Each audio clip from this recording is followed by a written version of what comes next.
الحمد لله الذي كفى وسلام على عباده الذين اصطفى أما بعد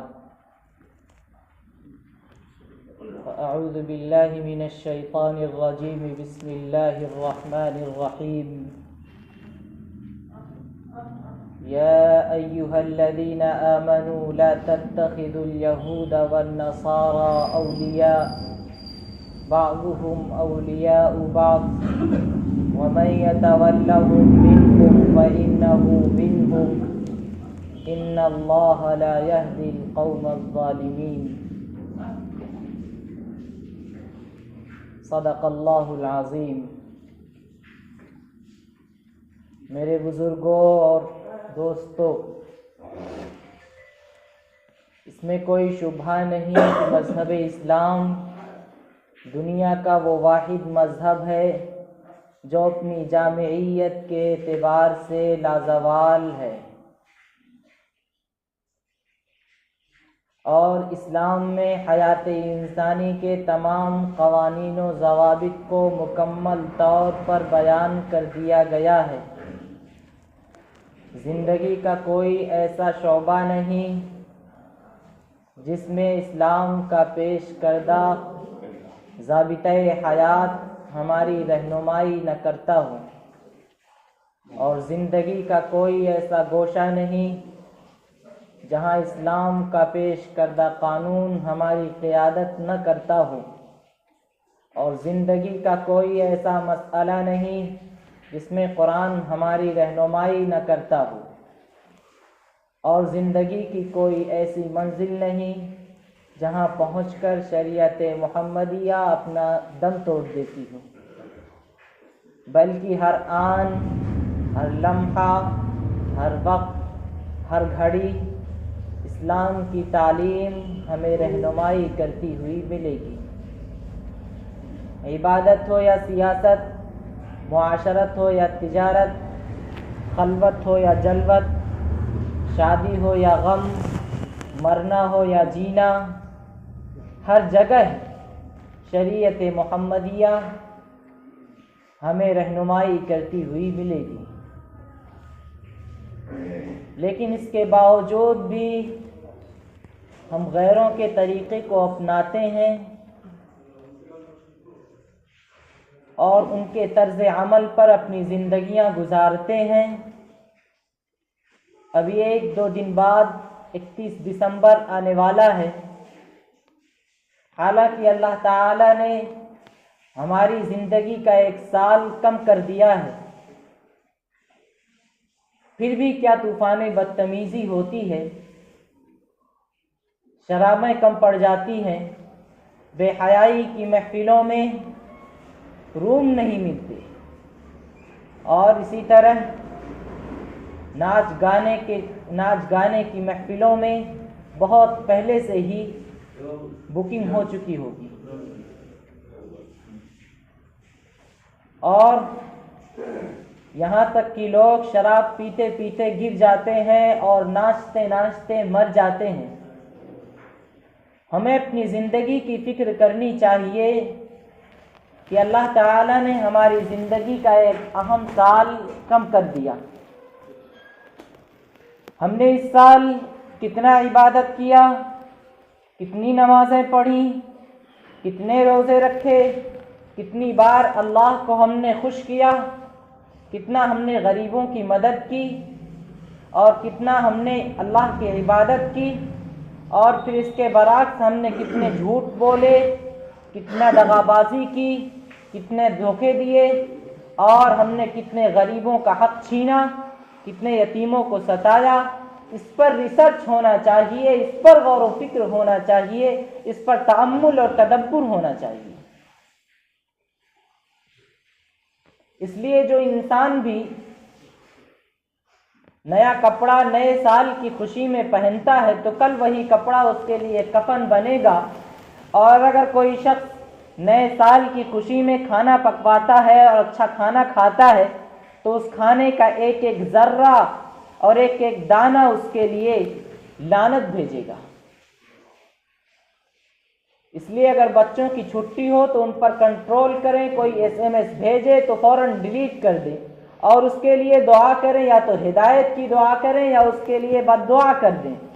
کہ اللہ پاک جس نے ہمارے دین کو اور ہمارے اسلام کو مٹانے کی کوشش کی، اللہ تو اس کو غارت کر دے۔ جناب نبی کریم صلی اللہ علیہ وسلم کے بعد حضرت عمر فاروق رضی اللہ تعالی عنہ کا دور آتا ہے۔ حضرت عمر فاروق رضی اللہ تعالی عنہ اسلامی سال کا آغاز فرماتے ہیں۔ محرم الحرام یہ مسلمانوں کا اسلامی پہلا مہینہ ہے۔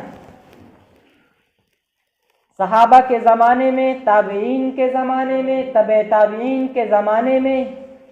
صدیوں تک محرم الحرام کی پہلی تاریخ آتی رہی، لیکن کسی صحابی نے، کسی تابعی نے اور کسی ولی نے آج تک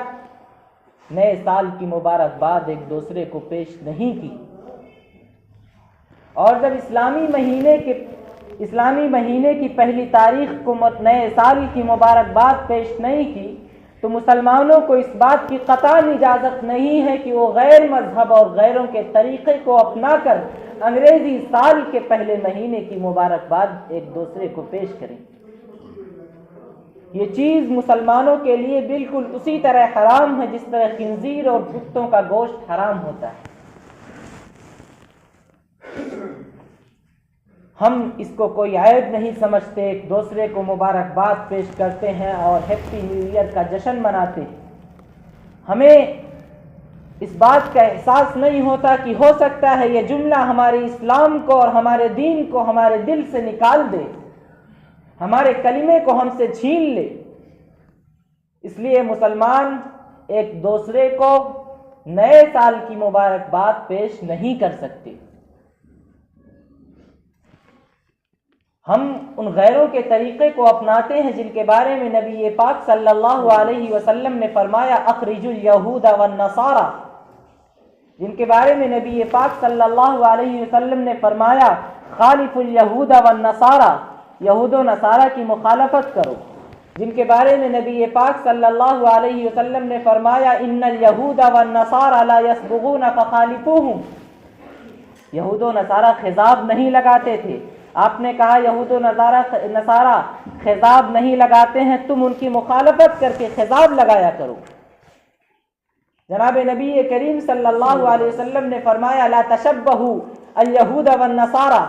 لا تشبہوا بالیہود والنصارى، تم یہود و نصارہ کی مشابہت اختیار نہ کرو۔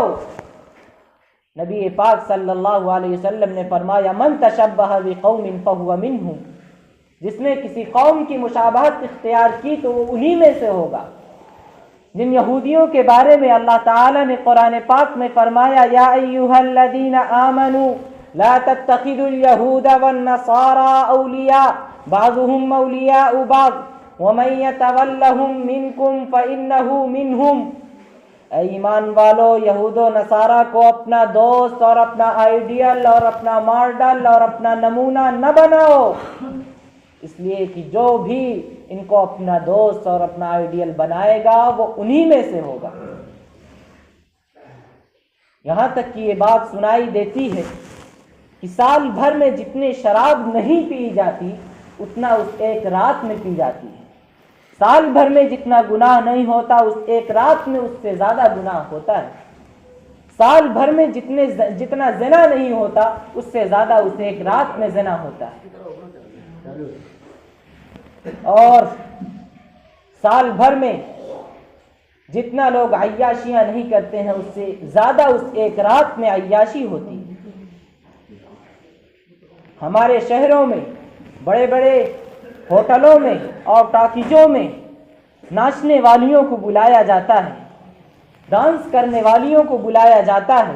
20-20 ہزار اور 25-25 ہزار کے ٹکٹ بکتے ہیں، اور ہماری اس امت کا نوجوان ٹکٹ کی لائن میں لگ کر ٹکٹ خرید کر ہیپی نیو ایئر کا جشن مناتا ہے۔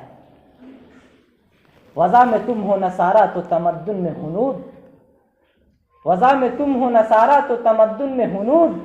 یہ مسلمان ہیں جنہیں دیکھ کے شرمائیں یہود۔ علامہ اقبال نے بہت خوب کہا تھا، کس نے بتا دیا کہ نیا سال ناچ کر کے منایا جاتا ہے؟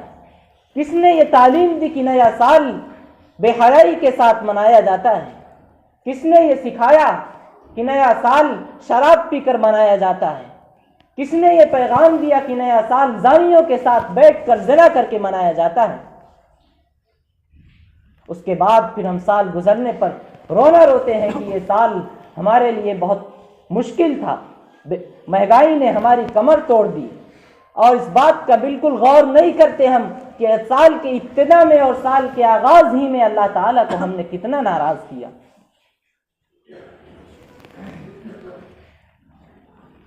اس لیے نئے سال پر ہمیں ناچنا اور گانا نہیں ہے، نئے سال پر ہم کو بے حیائی نہیں کرنا ہے۔ اور نیا سال یہ خوشی کس بات کی اس میں منائی جاتی ہے؟ ہمیں اللہ سے توبہ کرنا چاہیے، ہمیں اللہ سے مغفرت طلب کرنی چاہیے، ہمیں اللہ سے اپنے گناہوں کی معافی مانگنی چاہیے، ہمیں اس بات کا عہد کرنا چاہیے کہ اے اللہ مجھے آگے سے اپنی عبادت کرنے کی توفیق عطا فرما۔ عجیب طوفان بدتمیزی ہے۔ نظام میں قدا تو اس طرح بگڑا ہے ساقی، نظام میں قدا تو اس طرح بگڑا ہے ساقی، انہی کو جام ملتا ہے جنہیں پینا نہیں آتا۔ ہمارے پیسے شراب اڈوں پر، مجروں پر لگ رہے ہیں۔ حالات اتنے خطرناک ہیں، ہم ان کو عیب نہیں سمجھتے۔ ہماری ان خرافات کی وجہ سے، ہمارے ان نئے نئے رسومات کی وجہ سے، اور اگر میں کہوں تو بالکل مبالغہ نہیں ہوگا کہ ہمارے اوپر جاہلیت کا اور جہالت کی جو تعویذ اور جہالت کا جو پردہ ہمارے دل و دماغ پر پڑا ہوا ہے، جاہلیت کی وجہ سے ہم نے اپنے نبی پاک کے دین کی کوئی خدمت نہیں کی، بلکہ یہ الٹا ہم اس دین کو بدنام کرنے کا سبب فراہم کرتے رہے۔ ہمارے پیسے مجروں پر لگنے کے بجائے اور شراب اڈوں پر لگنے کے بجائے اگر ہماری بہنوں کے ایمان کی سلامتی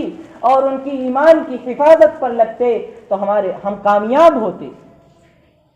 ہمیں احساس نہیں ہے کہ ہماری بہنوں کا ایمان ارتداد کی لہروں کی خطرناک لہروں کے حوالے ہم نے کر دیا۔ اگر بہنیں بغیرت ہیں، اگر بہنیں غیرت مند ہیں تو وہ خودکشی کر رہی ہیں، اپنی جانیں دے رہی ہیں۔ کتنی فاطمائیں، کتنی رقیات، کتنی زینبات اور کتنی ایسی بہنیں ہیں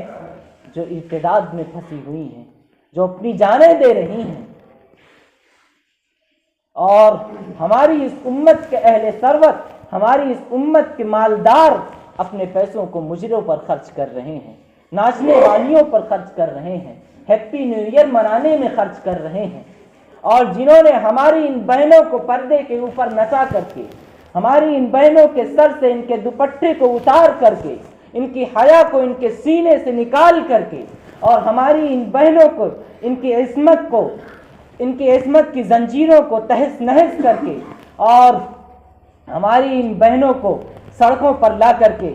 ہماری ان بہنوں کو طوائف نما بنا کر کے، ان بہنوں کو ٹی شرٹ پہنا کر کے، اور ہماری ان بہنوں کو بے پردہ کر کے، ہماری غیرت کا غازہ نوچ نوچ کر زمین میں جنہوں نے دفن کیا، ان کے قدم سے قدم ملا کر ہماری اس امت کا نوجوان اور ہماری اس امت کا بوڑھا اور ہماری اس امت کے مالدار ان کے قدم سے قدم ملا کر ان کے بارے میں کمپرومائز کرنے میں لگے ہیں، ان کو پروموٹ کر رہے ہیں۔ اللہ تعالی ہمیں کہنے سننے سے زیادہ عمل کی توفیق عطا فرمائے، اور ہمیں ایسا بنا دے کہ میری زندگی کا مقصد تیرے دین کی سرفرازی، میں اسی لیے مسلمان، میں اسی لیے نمازی۔ وآخر دعوانا الحمد للہ رب العالمین۔